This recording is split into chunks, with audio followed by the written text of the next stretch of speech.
So this is Chapter 8. We're going to do a quick overview of some important concepts out of Chapter 8. We're not going to dive into the entire thing here today. You certainly are welcome to do a little more digging in your book and to be able to read through these, especially if I brush over some concepts really quickly. Make sure that you go back and reread through that section to make sure you have a solid understanding of it. And so we're going to begin here talking about the idea of public opinion. It's a very complex topic here because we are trying to collect the opinions of so many different people. And so by definition, it's really hard to say that public opinion is a true reflection of even the majority, because you can have so many variations within the majority opinion. And so while we try to do our best to try to figure out how we can accurately display public opinion, very few issues actually generate the opinions of everyone in the society. And so many issues here are important only to a minority of people, but it gets a lot of attention, and so it seems like a lot of people are on board with that. And so what we're looking for here in public opinion, as it relates to public policy and politics, have really four essential components to them. Public opinion is attitudes or ideas that are held by a significant number of people. Okay, so first of all, it needs to be an attitude or idea. Secondly, a significant number of people. Thirdly, it's related to government and politics. And then fourthly, it's expressed in some way. It could be expressed through the idea of votes on a particular topic or a protest, something to that effect. But it is expressed outwardly, that is visual, and people can see that. So as we look at the political spectrum and the public opinion as it relates to that, we take a look here at the image on the screen that shows you the various places in which each of these will fall on that political spectrum. And again, remember the center here, we're talking about moderates, maybe independents would be in that center location on that spectrum. We begin the far left side, the radical group. These are the leftmost people on the spectrum. They are going to favor extreme change in order to create an entirely new social system. They want to see government, economics, society, all transformed immediately. And so they want to find some sort of extreme change that are going to make that happen. Communists are a good example of a radical group like this. Secondly is the liberal. They are still on the left, but a little bit more toward the middle of the left. And what they want to see is government action to correct some sort of unfair economic or political condition.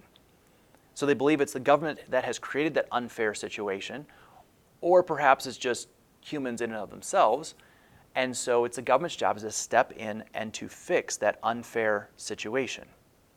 And so whether you agree or disagree with that point, that is where we would tend to put the liberal on the political spectrum in relating to public opinion. They want government action involved in that. The moderate group here is going to be that in the very center.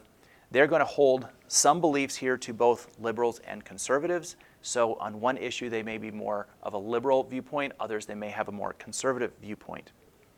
So as we move to the right, the conservative group is going to be a little bit to the right of the middle on the spectrum. And their goal here is to preserve the fundamentals of social, economic, and political structure. And their main focus is, let's not make radical changes, let's not make even extreme changes or any sort of major changes right now. Let's gently turn the wheel. Let's gently make a decision, make a choice that's going to perhaps steer us in another direction, or perhaps it's going to keep us on the same road, but maybe find a new way to do that. They're constantly going to look back at what has worked in the past, what has not worked in the past, and how do we modify and adjust that. So that's why they would be called a more conservative approach than some of the other ones. The reactionary is on the far right of the spectrum. They're going to favor extreme change in order to restore society back to an earlier, superior state. So they want to see our society become more important than anybody else at any expense. So we put fascist there on this particular spectrum. And again, remember that this could very easily be more of an elliptical spectrum rather than linear, that you get so far to the right, you begin looking a little bit more like the left, or could come around to the left. Now, these public opinions are shaped by a number of different factors. I've got 6 of them here that I'm going to share with you. There could be more, but these are typically the top 6. Your family is number 1. Family typically is going to impact the way that you think about politics more than anything else. Because of the fact that you're going to be around your parents, grandparents, older siblings, they're going to be talking about politics, and you're going to want to be a part of that. And so often, by default, you adopt many of those same viewpoints. And even though children and teenagers may not come up with a full-fledged idea of what they believe about certain political issues, they are going to absorb the basic ideas, like how are we going to respond to authority? What is our view on authority? Or what are our attitudes toward property and property ownership and sharing of property?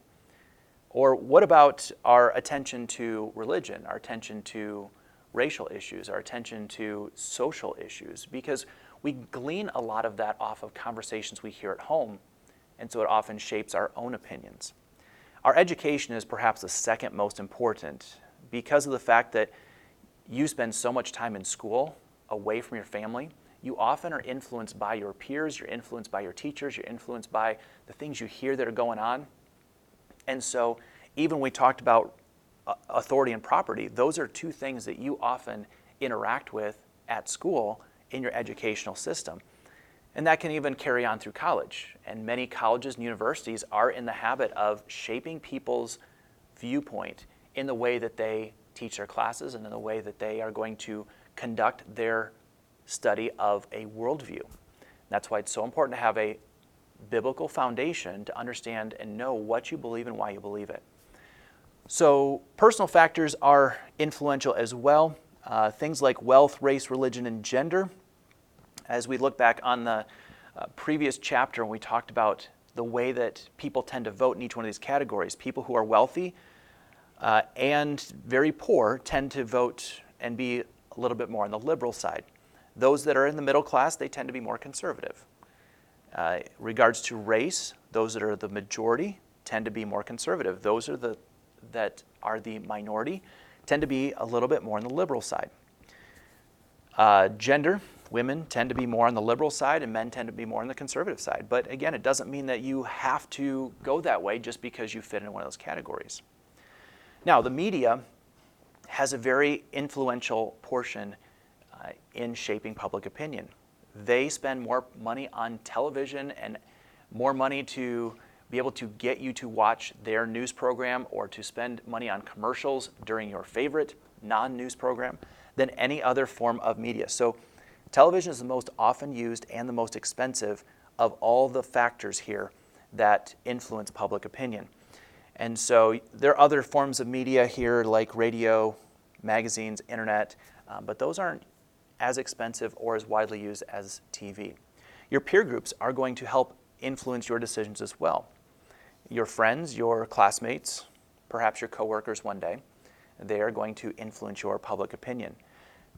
It's often been said that the 5 people that you spend the most time with are often those that are going to help make you become who you are.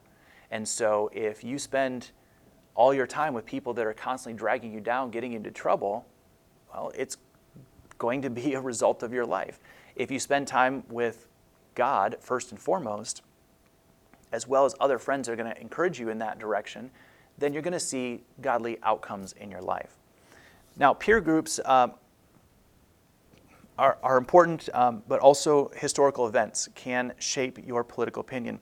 So major events that happen in government or in history can shape the way that you look at the way our government responds. So there were a lot of people during the Great Depression. We talked about that in a previous chapter, how they changed their political viewpoint. They changed their loyalty based off of how the government responded to the Great Depression. We also have people who look back at September 11th and they see how the government responded there, and it changed the way that they viewed government or their opinion of our leadership. Perhaps you have some other historical event that you look back to and you think that this is something that is going to dramatically change the way that I look at government. The media has a huge influence on politics. They typically serve 2 major roles here, one of which is to set public agenda. And this is nothing that is specified in the Constitution other than the fact that we have freedom of the press in Amendment number 1, but they do allow people to focus their national attention on particular issues. As the editors in the newsroom decide which stories are going to make it first on the evening news, or they're going to be put prominently on the front page of their website, or they're going to blast all over Twitter or Instagram, those are helping to shape your opinion of what's going on. You may not think it, you might just scroll past, but it's still coming in front of your eyes, and there are thoughts that are beginning to run through your head. And so because of the media's influence over us, it does have an influence in setting the public agenda, helping people see what's going on in the country, or sometimes they can even mask things that are happening that the public should know about. They all have been involved in changing electoral politics.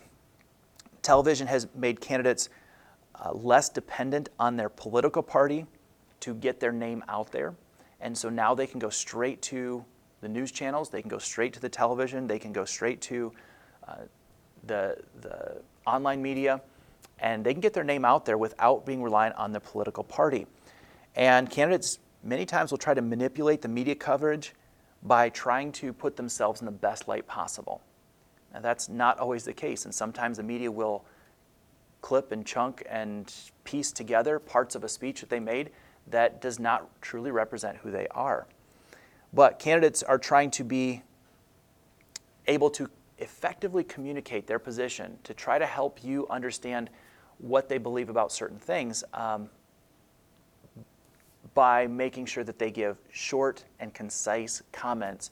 That way, it's more difficult for the media to be able to cut from what they really wanted to be said. Now, it is important that we look at the limitations here of the media and the fact that there is a bias involved. Please don't ever just jump into one news source and assume that everything that they say is true. Hopefully it will be, but always double check. Always check multiple news sources because many times there is a clear bias involved. Sadly, there are many news channels that once were devoted to thorough journalism that now are focused more on entertainment and the morning talk show format. I'm not saying that that's wrong, but I'm saying that it often waters down the details, doesn't give you the information for what it's worth. It gives you opinion involved in that. And so you're hearing a panel of 4 people up there who've been hired as TV personalities to give their thoughts on how you should think, as opposed to just telling you the story and letting you decide on your own.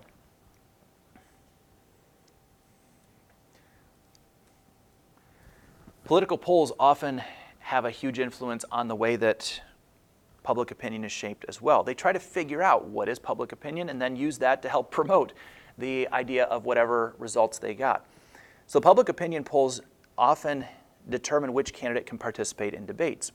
So there are companies who will be hired to go out and find out where majority of Americans are leaning toward voting.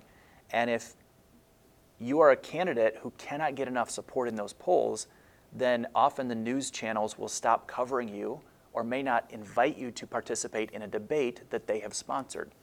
And so it's super important that you get your name out there, that you score well in those polls so that you can participate in those debates. It can also impact which donors are going to contribute to which campaigns. And so the donors are going to look at which people are leading in the polls, and they're going to donate the most amount of money to them rather than the candidate down the line who may not have much of a chance, or at least doesn't seem like they have much of a chance to actually win that election. And sadly, many voters are influenced by the political polls themselves. And so they will look at who is leading in the polls and decide, okay, I'm going to go out and I'm going to vote for that person, or my guy's not going to win, so I'm not going to go out and vote.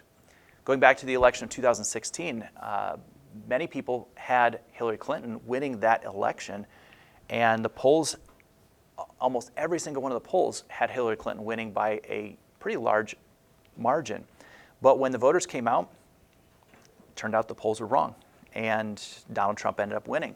And there's a lot of factors that could play into that. It could be that some people chose not to come out and vote because they thought Hillary was going to win, or it could be that they saw that they thought she was going to win, and she ended up not getting enough supporters to come out. So that is important to understand when we are looking at polls.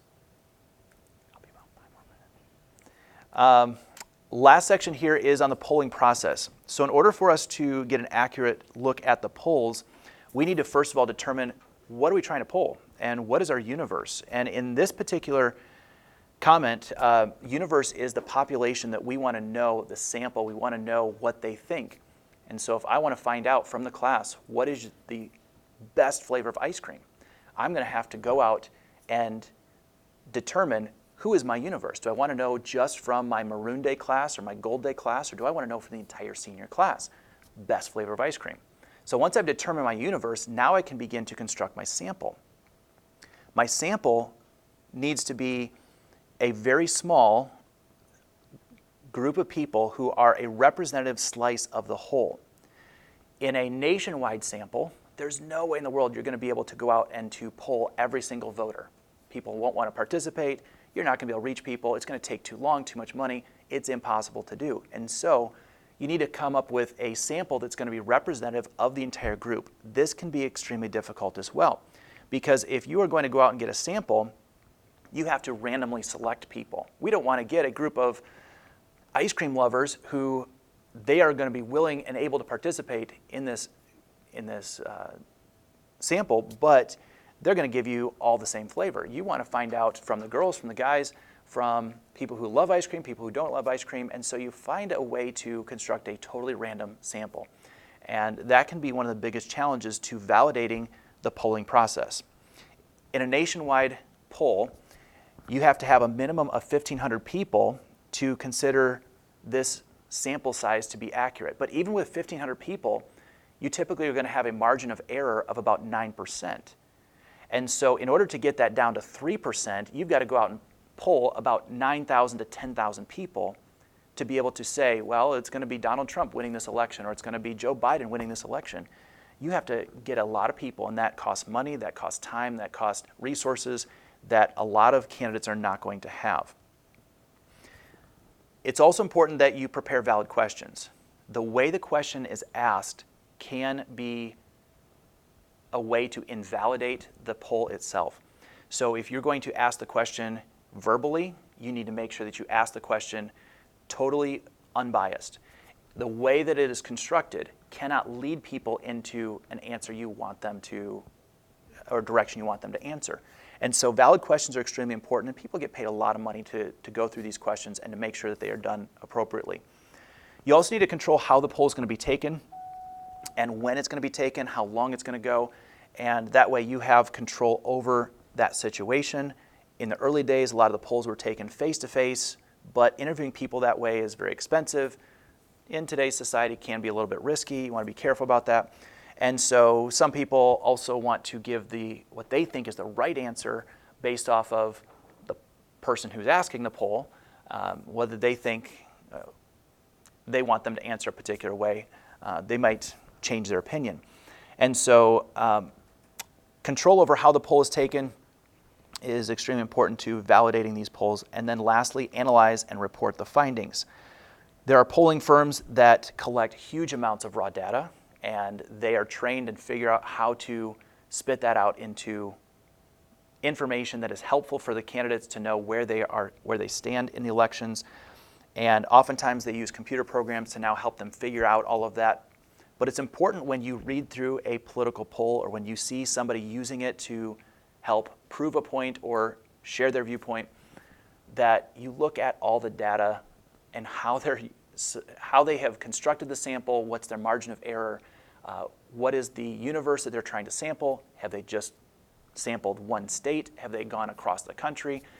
All of these are important factors that they don't always tell you on the front page of the news, but if you do a little bit more digging, you can find out who constructed this poll, whether it was done correctly or not.